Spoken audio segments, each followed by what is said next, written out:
11 mga food, sagot okay. nila. First, Kapag hindi pa ready, shop out. huwag agad pumasok. No? Kasi nga, pinaplano yan. Future mo yan. So, kailangan mo planuhin yan. Diba? Siguro to, ready na to.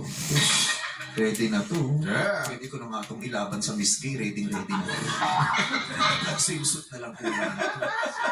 My green flag na rin si Ken! Last question, Nicole. Last question is, paano kung hindi kayo pareho ng plano ng partner mo? Sino ang mag-a-adjust? Paano kung di kayo pareho ng mga plano ng girlfriend mo, Clyde? Sino mag-adjust? Dapat lalaki. Kasi dapat lalaki ang nagdadala ng relationship. You know, pero yun nga mas maganda. The relationship will be more effective and more stronger kung if you can actually involve and then you can actually mahawa din yung partner mo yung babae with the plans that you have. Kasi pag once, yun nga, like I said earlier, pag align naman yung plano ninyo, although lang naman yung mas maganda mas malayo at malalim mapupunta ng relationship. Pero Clyde, paano kung may plano? Hindi, kasi ayoko naman kasi mag-adjust agad without consulting her eh. Saan galing yung lalaki mag-adjust kanina? Hindi, kasi dahil ang naisip ko kasi na in a relationship naman talaga, yung lalaki talaga naman ang parang nag-lead sa relationship. Pero come to think of it, hindi na kasi uso ngayon yun eh. Hindi naman dapat yung babae nag-lead or yung lalaki nag-lead. It has to be the two of you. So anong sagot mo?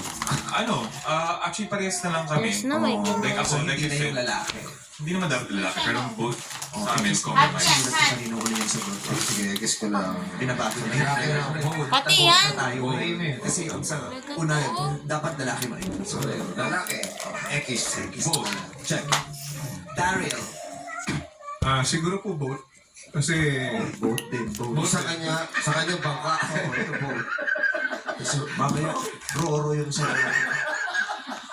Both Si din. Roro mag-adjust. Number 2, both. Kasi- Bakit both? siguro po parehas. Tapos pag-uusapan po kung ano po ang plano niya, ano po ang mas maganda para pag-uusapan din yung pros and cons ng mga plano po namin. Kung ano po mas maganda, yun po yung pag-usapan. Pero kung hindi naman siya sang-ayon at pipilit niya pa rin Paano kung hindi nagkakasundo? Kasi may mga issues talagang hindi niyo mapagkasunduan. Paano siya mara-wrap up? Kailangan kasi may isang mag-adjust.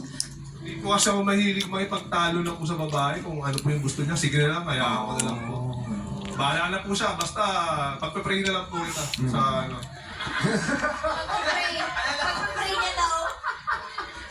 Kasi di ba lagi sinasabi, dapat communication lang pinag-uusapan, pero aminin nyo, may mga bagay kahit anong babaw, hindi mapagkasunduan. Wala talaga, di ba? Walang tama, walang mali. So, para matapos, kailangan merong magbigay at mag-adjust. Pero mahirap rin talaga kapag Kuha mo may na tayo isa lang yung tubig nasusunod. para Oo. pag naahangan ako, di ba? Pag nag-fail yan, Di ba mas maganda, pag nag-pwede sisihin mo. Ayun na. Kasalanan mo doon. Pero si Daryl, pag-pray niya na lang. Pray mo na lang kasi ayaw may pagtalo eh. Kung ano gusto niya, basta kung saan siya masaya, susuportahan ko siya. yun. Ken! Sa akin po, lalaki. Kasi kahit ano namang decision mo, pag mahal mo, i-accept mo lang yung decision niya eh. Kung wala kayong pinagsunduan, yung mga plano nyo, pwede naman pag-usapan. Eh, paano kung Kasi sina... babae pa rin masusunod, pero kung susuyuin Hindi ko na po. Ay, nakuha na po. Hindi na pala tubig. Ito na lang, fruits na lang. Strawberry and wala, grapes. mapapagod ka na, wala na. Ay, taray, magkakaroon talaga. Okay. So, kailangan mo nang magbigay ng ng opinion. Pero actually, dun sa kung sinong mag-a-adjust, kailangan talaga pareho nyong kayang mag-adjust. It's not about your gender. Hindi, kasi lalaki ko dapat ako mag-adjust. Kailangan kayong dalawa, mayroon kayong kakayahang mag-adjust. Kasi nga, hindi pwedeng isa lang ang nag-a-adjust. Kailangan may times, ikaw mag-a-adjust, may times siya naman ang mag-a-adjust. Kailangan pareho. Kaya dapat magsimula doon sa, ako ba yung taong kaya kong mag-adjust? Kasi kung ikaw yung taong hindi mo kayang mag-adjust, hindi ka magkakaroon ng isang matagumpay na relasyon. Kung hindi mo kaya mag-adjust in any time, in any case, na kailangan lahat sa iyo mag-adjust. Hindi siya magiging successful. Ikaw ba yung taong kaya mo mag-adjust? Yes. I will Siyempre para please sa mahal mo kayong mag-adjust. Eh, ba't di ka nag-adjust? Charot. So, magbibigay ka na ng green flag. Sino ang bibigyan mo ng green flag sa kanilang tatlo? Siguro si, number 1. Si Clyde!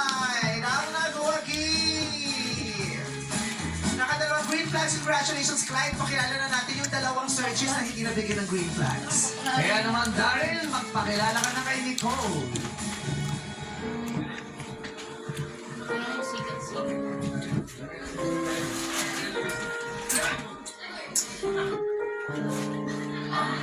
May reveal ka pa. Ako nga pala si Daryl. Nice to meet you.